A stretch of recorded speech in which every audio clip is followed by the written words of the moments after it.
Alors aujourd'hui, j'aimerais vous parler du mimétisme et de l'importance du mimétisme dans l'apprentissage du swing de golf. En effet, ça peut soit accélérer votre progression, soit au contraire la ralentir. Et ça a été mon cas lorsque j'ai voulu imiter le swing de Faldo dans les années 90. Je vais y revenir dans un instant, mais juste avant, je vous propose de vous raconter tout ça en faisant quelques trous sur le golf de Bagnols. C'est un golf qui se trouve en basse Normandie et on se retrouve juste après le premier coup.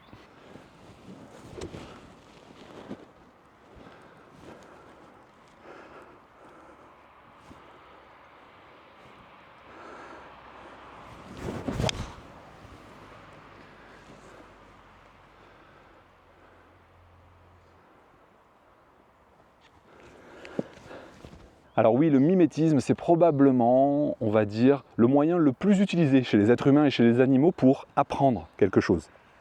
D'ailleurs, vous l'avez remarqué, dans votre famille, souvent, ou dans la famille des autres, on voit très souvent des enfants qui ont à peu près les mêmes mimiques que les parents, les mêmes façons de bouger, etc. Et donc c'est normal, c'est ce qu'on appelle les neurones miroirs.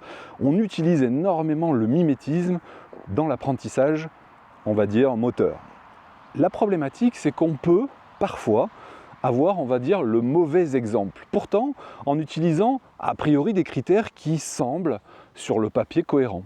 Par exemple, lorsque j'ai choisi, moi, en 1990, Nick Faldo, il y avait deux critères, il y en avait trois en réalité, mais donc le premier c'est qu'il dominait le golf mondial, donc en gros je me disais, à cette époque-là, si son swing lui permet d'être numéro 1 mondial, si je recopie son swing, alors j'espérais pas numéro 1 mondial, mais j'espérais être vraiment très fort au golf en faisant la même chose, vous voyez ce que je veux dire. Donc ça c'était le premier critère. Le deuxième critère, c'est que esthétiquement ça me plaisait. Et souvent on est attiré par le swing d'un pro parce qu'on le trouve joli. Ça peut être celui de Tiger Woods, ça peut être celui de Rory McIlroy, ça peut être celui de de Ernie Els, etc. Bref, on a tous des goûts différents et on va être attiré vers un style de swing, vers une fluidité, une facilité. Je sais qu'il y en a beaucoup qui aiment le swing de Fred Couples par exemple. Et bref, donc il va y avoir un critère quand même, on va dire, un peu entre guillemets subjectif, qui va être celui de l'esthétique. Et enfin,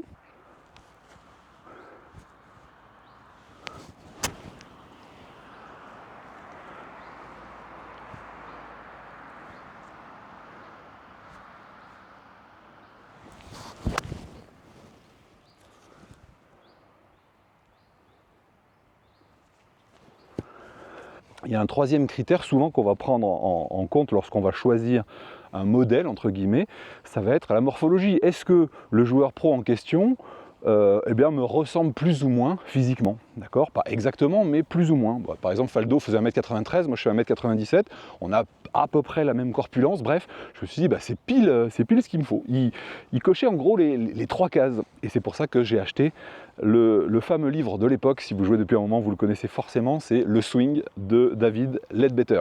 Alors c'était un livre qui était à l'époque juste exceptionnel, avec, on va dire, une description détaillée de toutes les étapes du swing. Alors c'était excessivement analytique, ce qui pour un cartésien comme moi était juste parfait. J'adorais savoir tout bien comprendre tout dans les moindres détails. Et donc ce que j'ai fait, c'est que je me suis dit, si Nick Faldo a mis 2 ans et demi pour reconstruire son swing, j'avais 17 ans à l'époque, je me suis dit, moi aussi, je suis prêt à passer 2 ans et demi, si c'est pour avoir le même swing et avoir même des résultats nettement inférieurs aux siens, ça m'ira très très bien. Et voilà, et donc du coup je me suis lancé là-dedans pour, on va dire, beaucoup d'années plus tard, me rendre compte que en réalité j'avais fait fausse route.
on va dire, des paramètres qui sont bien plus importants que la morphologie, la souplesse, la tonicité musculaire, etc., qui vont représenter à peu près 20%, on va dire, de l'influence sur votre swing, mais 80%, ça va être ce qu'on appelle votre profil de coordination inné. Qu'est-ce que c'est que ce bazar?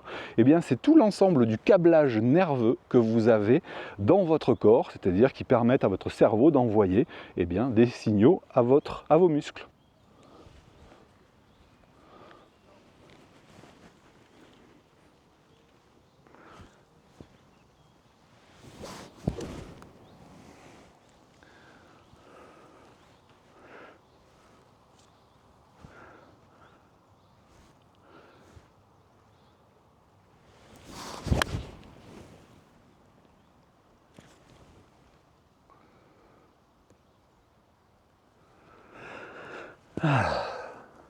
Ça veut dire que vous avez une manière de fonctionner de manière neurologique qui est prédéfinie, qui est innée, qui est prédéfinie. Ça veut dire que si vous essayez de faire un swing qui ne correspond pas à cette coordination innée, vous allez forcément être dans un mécanisme contre nature.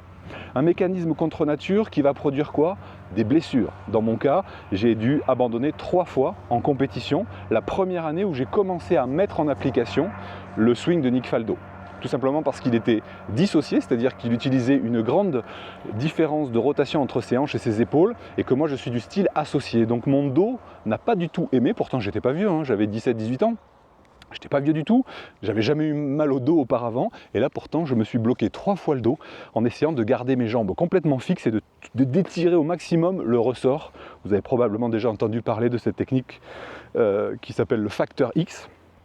Et bien ça, pour quelqu'un qui est associé, c'est juste traumatisant, et je vous dis, j'ai dû abandonner 3 fois ma partie en pleine compétition, tellement je me suis blessé quoi, en essayant de faire quelque chose qui n'était pas juste d'un point de vue, on va dire, moteur.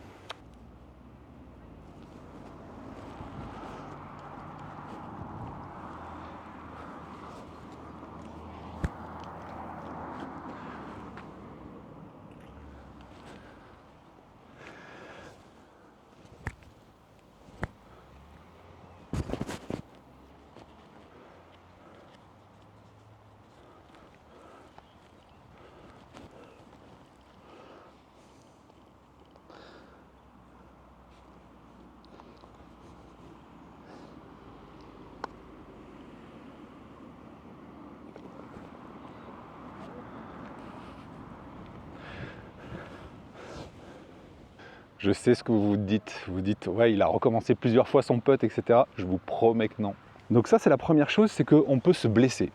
La deuxième chose, c'est qu'on se fatigue beaucoup plus, c'est-à-dire qu'on n'utilise pas, à partir du moment où on n'utilise pas la bonne coordination, la technique qui va correspondre à votre coordination innée, eh bien on n'utilise pas les bonnes chaînes musculaires, c'est-à-dire les plus puissantes et c'est-à-dire les plus résistantes. Ce qui fait que moi, très souvent, à partir du moment où j'ai commencé à imiter le swing de Nick Faldo, j'avais des courbatures aux triceps, j'avais des courbatures aux fesses, aux cuisses, bref, à chaque fois que je sortais d'une partie de golf, j'étais courbaturé. Et les 4 années précédentes, lorsque j'imitais mon modèle précédent qui était Severiano Ballesteros, eh bien j'avais pas tous ces, on va dire, ces mauvais symptômes entre guillemets, c'était vraiment nouveau.